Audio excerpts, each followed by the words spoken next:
অনেক ভাই বোনের চাওয়া অনেকেই কমেন্ট করে থাকেন বা চিকিৎসা নিতে চান যে তাদের গোপনাঙ্গ কালো হয়ে গেছে। আগে ভালো ছিল, এখন কালো হয়ে গেছে। স্ত্রীর কাছে যেতে, পার্টনারের কাছে যেতে লজ্জা পাই। আবার স্বামীর কাছে যেতে লজ্জা পাই। অনেক স্বামীরা সহবাসে অনীহা প্রকাশ করে ইত্যাদি অনেক অভিযোগ থাকে। তাদের এই কালো দাগ তারা কিভাবে রিমুভ করবে এবং কালো দাগগুলো কেন হয়ে থাকে? অনেকেই এভাবে প্রশ্ন করে থাকেন। তা সবার প্রশ্নের আজকে অ্যান্সার আমি করব। ভিডিও আকারে করেছি সবাই যেন এটা বুঝতে পারে। দেশের এবং প্রবাসের ভাই-বোনদের প্রতি সালাম। আসসালামু আলাইকুম। আমি প্রভাষক ডাক্তার রিক্তা পারভীন, হোমিওপ্যাথি এবং আয়ুর্বেদিক চিকিৎসক। চেম্বার সেবা হোমিও কমপ্লেক্স অ্যান্ড সেবা ডিজিটাল ল্যাব, উপজেলা মডেল মসজিদের পূর্ব পাশে, শিমুলিয়া, মাগুরা।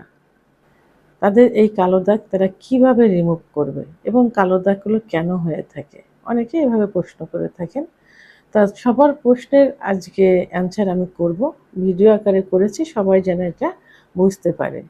এজন্যই আসলে কালো দাগ বা চামড়ার রঙের পরিবর্তন একটি সাধারণ সমস্যা এটা। এটা ভয়ের কোনো কারণ নেই। এটা কোনো খারাপ বিষয় না বা খারাপ না এটা। বিভিন্ন কারণে এই সমস্যাগুলো হয়ে থাকে। তো সঠিক চিকিৎসা এবং সঠিক পরিচর্যা করলে এটা ঠিক হয়ে যায় এবং এর উজ্জ্বলতা ফিরে আসে। তো আমি এর জন্য প্রাকৃতিকভাবে কি করা যায় এবং চিকিৎসার মাধ্যমে কিভাবে করা যায় আমি একে, একে বলব।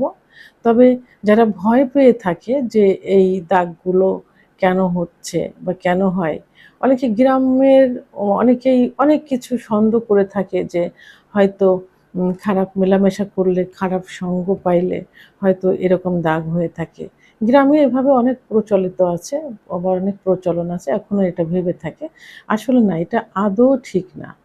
এর পিছনে সিম্পল কিছু কারণ থাকে, সে কারণগুলো আমি বলব। প্রথমত হলো কিছু হাইপার পিগমেন্টেশন থাকে, যেটা অতিরিক্ত মেলানিন উৎপাদনের কারণে ত্বকে লালচে এক ধরনের দাগ পড়ে ত্বকের উপরে। এটা আস্তে, আস্তে কালো ধরনের হয়ে যায়। তো এটা কোনো ক্ষতিকর নয়। এটা কোনো ক্ষতি করে না। এটা সঠিক পরিচর্যা পাইলে ঠিক হয়ে যায়।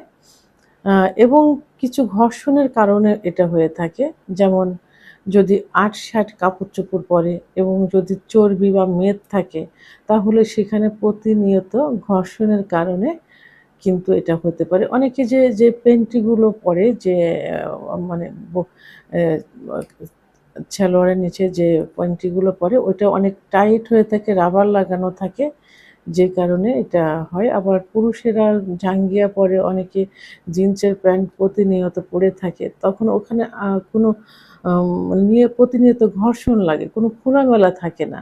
যে কারণে আস্তে, আস্তে জায়গাটা লালচে, লালচে কালো দাগ হয়ে যায়।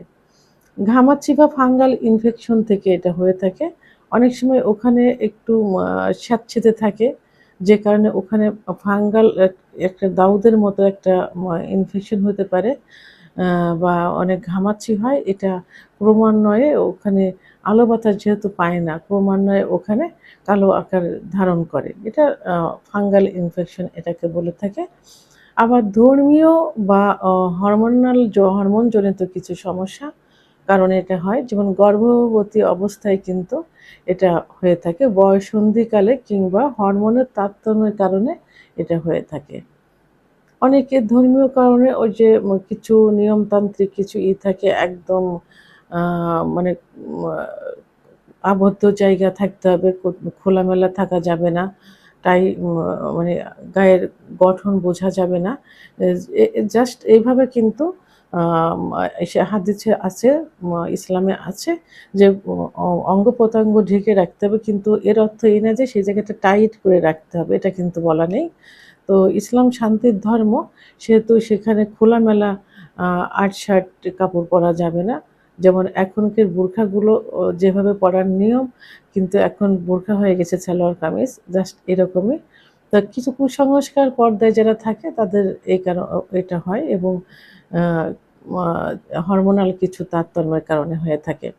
চর্মরোগ, কিছু চর্মরোগ ওখানে সেরে যাওয়ার পরে কালো দাগ হয়ে যায়। সেখানে পরিষ্কার পরিচ্ছন্নতার অভাবে কিছু খারাপ ওয়েনমেন্ট ব্যবহার কারণে ওখানে লালচে দাগ হয়ে থাকে। ওষুধ বা রাসায়নিক প্রতিক্রিয়া, কিছু ওষুধ আছে যার প্রভাবে, যার পার্শ্ব প্রতিক্রিয়ায় কালচে ধরনের হয়ে যায়। রোগটা সেরে যায়, চর্মরোগ সেরে যায়, বাট সেখানে দাগ হয়ে যায়। এবং কিছু প্রসাধনী আছে যেগুলো ব্যবহার করে, কিছু লোশন, কিছু অয়েনমেন্ট, এই জাতীয় কিছু ক্রিম, যেগুলো ব্যবহার করার কারণে ওখানে মানে ভালো করতে যেয়ে খারাপ হয়ে যায় অনেক। যেমন মুখে অনেকে ভালো কিছু মাখতে গিয়ে মুখটাই কিন্তু অনেক সময় নষ্ট হয়ে যায়, পুড়ে যাওয়ার মতো হয়। অনেক কিন্তু আপনারা ইউটিউবে দেখবেন, বিভিন্ন ইনফরমেশন থেকে কিন্তু এটা পাওয়া যায়। তো এইজন্য ডাক্তারের স্কিন স্পেশালিস্ট অথবা ছাড়া, ডাক্তারের পরামর্শ ছাড়া কখনোই এইসব লোশন নেওয়া যাবে না। এবং ভালো রেজিস্টারকৃত ডাক্তার ছাড়া, যে ডাক্তারের কাছে গেলাম চর্মরোগ হয়েছে, যে কোনো একটা ক্রিম দিলাম দ্রুত সেরে গেল, কিন্তু সেখানে বিভিন্ন দাগ স্পট থেকে গেল। এজন্য ডাক্তারের কাছে যাইতে হবে, রেজিস্টারকৃত ভালো ডাক্তারের কাছে যাইতে হবে, এবং স্কিনের পরামর্শ নিয়ে লোশন ব্যবহার করতে হবে, আপনার স্কিনের সঙ্গে যেটা অ্যাডজাস্ট হবে সেই জাতীয়। এখন এর চিকিৎসা আছে। আমি যে চিকিৎসা বলবো, এর হোমিওপ্যাথি এবং আয়ুর্বেদিকে ভালো চিকিৎসা আছে।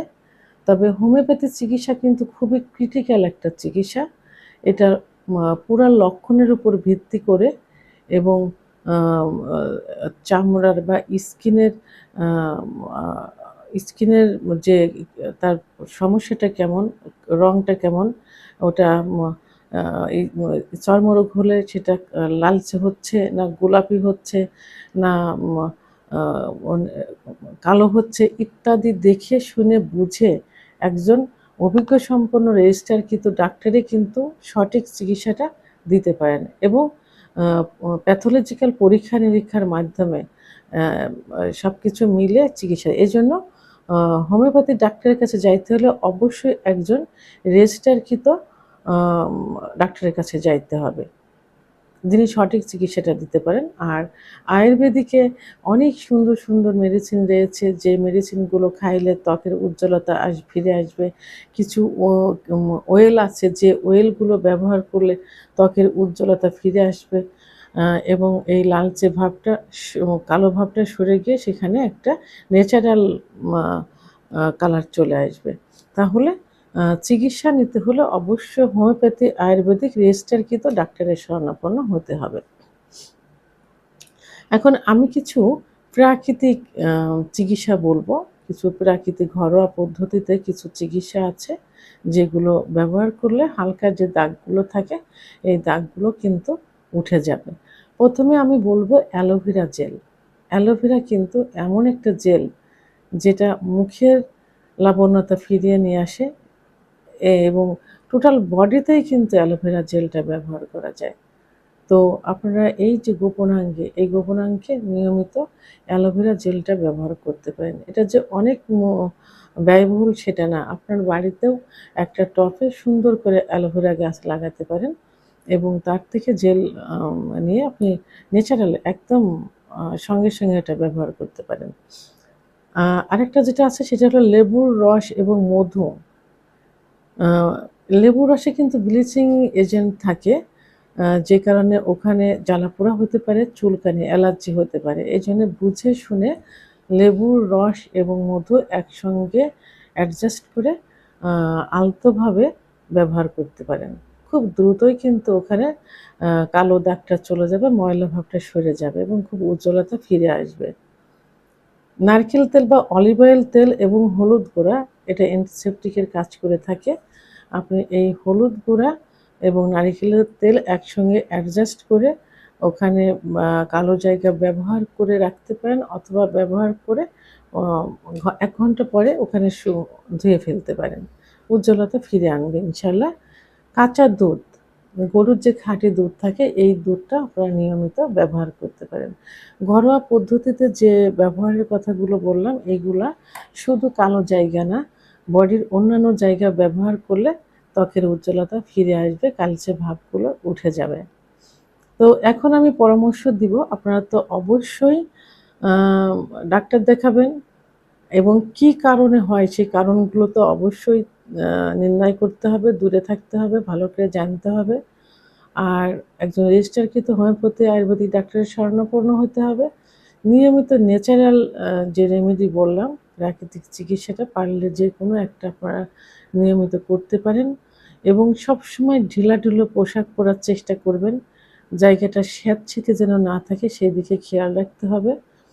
আর সূর্যের আলো যেহেতু গোপনাঙ্গে লাগানো ছোট আপ হয়ে যায়, কিছু সময় ফ্যানের বাতাসে একটু লাগাতে পারেন। এটাও আপনার জায়গাটা শুকিয়ে যাবে, যেটা ফাঙ্গাল ইনফেকশন এটা রিমুভ হবে। পরিষ্কার পরিচ্ছন্ন কাপড়-চোপড় পরতে হবে। কাপড়-চোপড় প্রয়োজন অনুসারে গরম কাপড় দিয়ে ধুতে হবে। স্বাস্থ্যসম্মত ডায়েট করতে হবে।